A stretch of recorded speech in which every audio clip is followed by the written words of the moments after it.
আমার ভাইরা বন্ধুরা যুবক, এইদিকে আবু জাহেলের একজন দোস্ত কাফেরদের লিডার নাম হলো উতবা।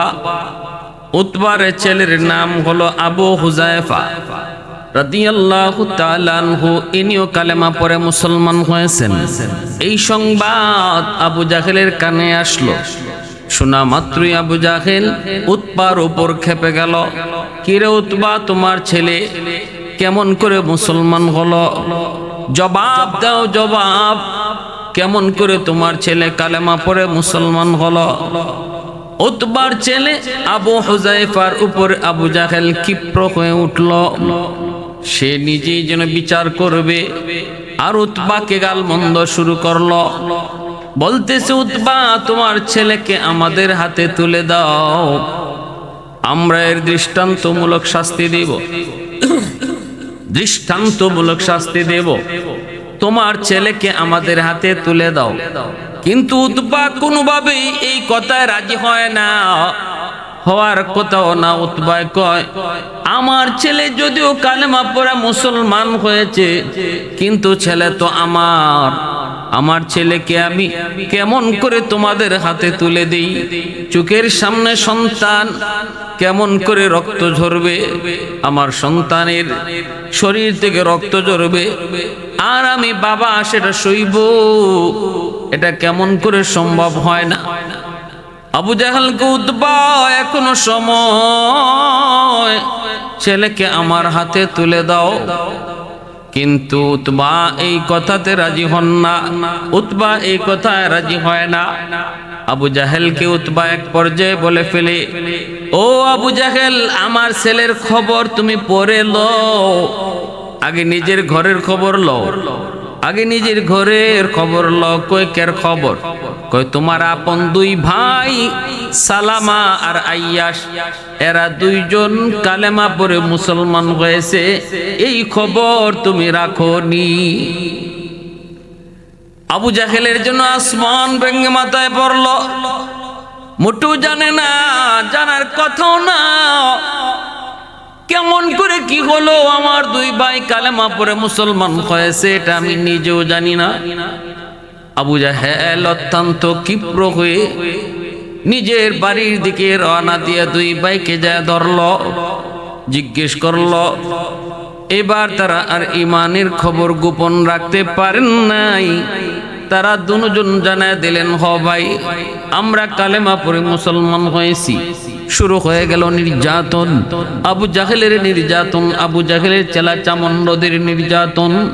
হাত পা শিকল দিয়ে বেঁধে ফেলল, কোথাও বেরোতে দেয় না, না না নড়াচড়া করতেও দেয় না। এমনকি পরিবারের লোকজন কেউ বলতেছে, সাবধান, কেউ তোমরা তাদেরকে খাওয়া পানিও দেবা না, খানা পানিও দেবা না। এইভাবে আইন জারি করল। কিন্তু মনে রাখবা, আল্লাহর গোলাম, দৌলতে ইমান যার স্বাদ পেয়েছে, ইমানের মজার স্বাদ যে পেয়েছে রে, সে জীবন যেতে পারে তবু ইমান ছাড়তে পারে না। ইমানের স্বাদ যে পেয়ে গেছে, সে দুনিয়া ছাড়তে পারে তবু ইমান ছাড়তে পারে না। ইমানের মজা, ইমানের স্বাদ যার অন্তরে জাগ্রত হয়েছে, বন্ধু ছেড়ে দিতে পারে, আপন মা বাবা ছেড়ে দিতে পারে, ভাই বোন ছেড়ে দিতে পারে, তবু ইমান ছাড়তে পারে না। এত বড় দৌলত, এত বড় দৌলত, যে দৌলতের দ্বারা আল্লাহ পাক তার জান্নাত দিবে, এই দৌলত আল্লাহ যারে দান করেছে, সে দৌলত কখনো ছাড়তে রাজি হয় না। নামাজ পড়ে না এক ওয়াক্ত, কিন্তু যদি যে এখন তোরে 1 লাখ টাকা দিব, তুই খ্রিস্টান হয়ে যা, কইব তোর 1 লাখ টাকার মাঝে গুল্লি মারি, ঠিক না? তোর 1 লাখ না 2 লাখ টাকার মাঝে আমি গুল্লি মারি। নামাজ পড়ে না এক ওয়াক্ত, কিন্তু যদি কয় তুই হিন্দু হয়ে যা, তোরে আমি 3 লাখ টাকা দেয়া দিই, কেউ রাজি হইতো না। প্যারে হাজিরিন, এজন্য ওই আবু জাহেলের দুই ভাই হযরতে সালামা আর হযরতে আইয়াশ রাদিয়াল্লাহু তাআলা আনহুমা, এই দুই ভাই তারা আবু জেহেলকে জানায় দিল, ভাইয়া আমরা কালেমা পড়েছি, যত নির্যাতন করো না কেন আমরা ঈমান ছাড়ব না। আর মনে রাখো, তোমার গায়ে যে বাবার রক্ত, আমাদের গায়ে ওই বাবারই রক্ত, অতএব জিদ যেমন তোমার আছে আমাদেরও আছে। আবু জেহেলের শিরা ঠান্ডা, কোনো লাভ হয় না। এটা ইসলামের প্রাথমিক যুগ। 10 বছর কেটে গেল, আল্লাহর নবী মক্কা থেকে মদিনায় হিজরত করলেন। সাহাবায়ে কেরাম মক্কা থেকে মদিনায় হিজরত করতেছেন। নির্যাতনের মাত্রা বেড়েই চলেছে, দুই ভাইয়ের উপরে নির্যাতনের মাত্রা বেড়েই চলেছে, কঠিন থেকে কঠিন নির্যাতন। আল্লাহর রাসূল সাল্লাল্লাহু আলাইহি ওয়াসাল্লাম সাহাবায়ে কেরামদেরকে অনুমতি দিলেন, মদিনায় হিজরত করো। সাহাবায়ে কেরাম তারা মদিনায় হিজরত করলেন। নবীজিও তিনি এক সময় হিজরত করবেন। ওই অবস্থায় তারা দুই ভাই তারাও হিজরত করতে চান, কিন্তু হিজরত করার কোনো সুবিধা তারা পান না।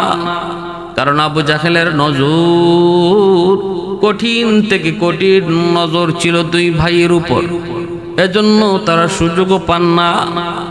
এর ভিতরে আইয়াশ রাদিয়াল্লাহু তাআলা আনহু, হযরত ওমর ফারুক রাদিয়াল্লাহু তাআলা আনহুর সহযোগিতায় তিনি হিজরত করার একটু সুযোগ পেয়ে গেলেন। মক্কা থেকে মদিনায় তিনি চলে আসলেন। যেই মাত্র আইয়াশ মদিনায় হিজরত করে চলে আসলেন, সাথে সাথে আবু জাহেলের আরো কান খাড়া হয়ে গেল। আরেক ভাই যে সালামা যে রয়ে গেছে তার উপরে কড়া নজরদারি শুরু করলো। আবু জাহেল ভাবল, আইয়াশ যখন চলে গেছে সালামাও চলে যাবে, অতএব তার দিকে নজর বাড়ায় দাও, তার দিকে দৃষ্টি বাড়ায় দাও। অত্যন্ত কঠিন থেকে কঠিন নজরদারিতে রাখলো। সালামা তুই চেষ্টা করবি না, সাবধান, তুই মদিনায় যাওয়ার চেষ্টা করবি না, করলে কিন্তু তোরে হত্যা করে ফেলবো। এই অবস্থায় বলতেছে আবু জাহেল, তোর ভাই আইয়াশকেও আমি নিয়ে আসবো, আইয়াশকেও আমি মদিনা থেকে নিয়ে আসবো, টেনশন করবি না, আর তুই কিন্তু যাওয়ার কোনো চিন্তাই করবি না। আবু জাহেল ফন্দি করলো কিভাবে আইয়াশকে মদিনার দিকে আনা যায়। কত বড় দুরন্দবাজ আবু জাহেল! উটের পিঠে সওয়ার হয়ে মদিনায় হাজির। আইয়াশ দেখে ফেললেন, কাছে যায় বলতেছেন, তুমি মদিনায় কেন আসছো? আমাকে নিয়ে যাওয়ার জন্য বুঝি আসছো? অসম্ভব, মনে রেখো আমি কখনো যাব না, আমাকে তুমি নিতে পারবা না। আবু জাহেল তখন চোখ দিয়ে পানি ফালায়, অভিনয় করে কান্দে আর কই, ভাইরি আজ যদি তোর মা আমার মা একজন না হতেন আমি কখনো তোর কাছে আসতাম না, শুধু এসেছি, মা কসম করে ফেলছে আমি আমার আইয়াশকে এক নজর না দেখা পর্যন্ত আমি খানা বন্ধ করে দিলাম, পানি বন্ধ করে দিলাম, চুলার স্নান বন্ধ করে দিলাম, সব কিছু মায় বন্ধ করে দিয়েছে। আজকে একদিন না, 2 দিন নয়, 3 দিন পার হয়ে যায়, মা কিছুই খায় না, কসম ভাঙ্গে না। এ আইয়াশ, অন্তত তোমার দরদি সন্তান যদি তুই হও, একটা নজর তুই মক্কায় আয়, এই আমার কসমটা তুই ভাঙ। এরপরে তুই যেখানে তোর মন চায়, মক্কায় থাকতে চাইলেও অসুবিধা নাই, মদিনায় তুই যদি আসতে চাও তাও কোনো অসুবিধা নাই, অন্তত তোমার কসমটা তুই সারা ভাঙা সম্ভব নয়।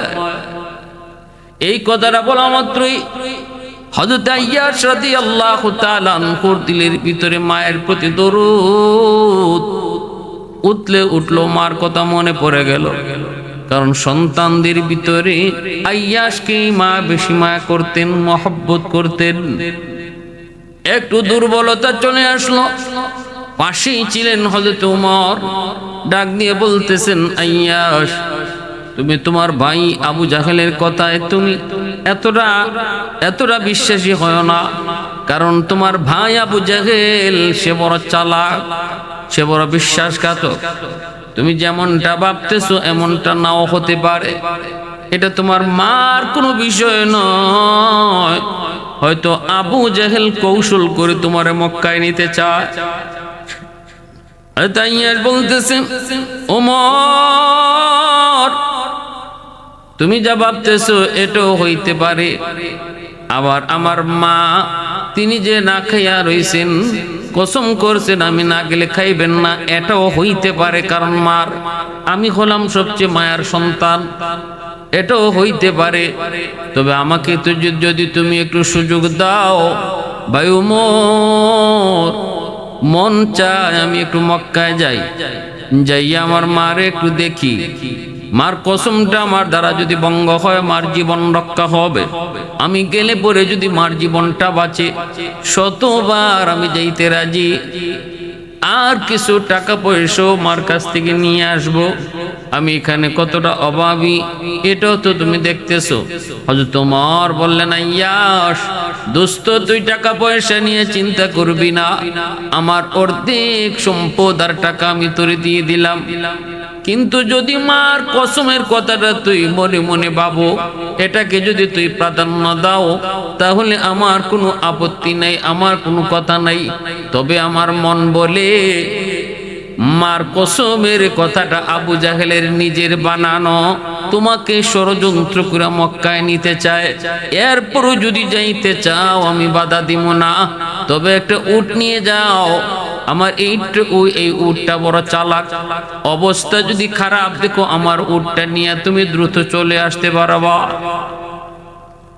ভাইরা বন্ধুরা, হযরত ওমর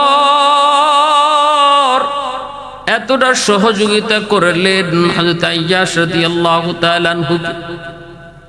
হযরত আইয়াস সিদ্ধান্ত নিলেন আবু জাহেলের কথায় বিশ্বাসী হইয়া, আবু জাহেলের কথার উপরে বিশ্বাস কইরা তিনি রওনা দিয়ে দিলেন মক্কার উদ্দেশ্যে।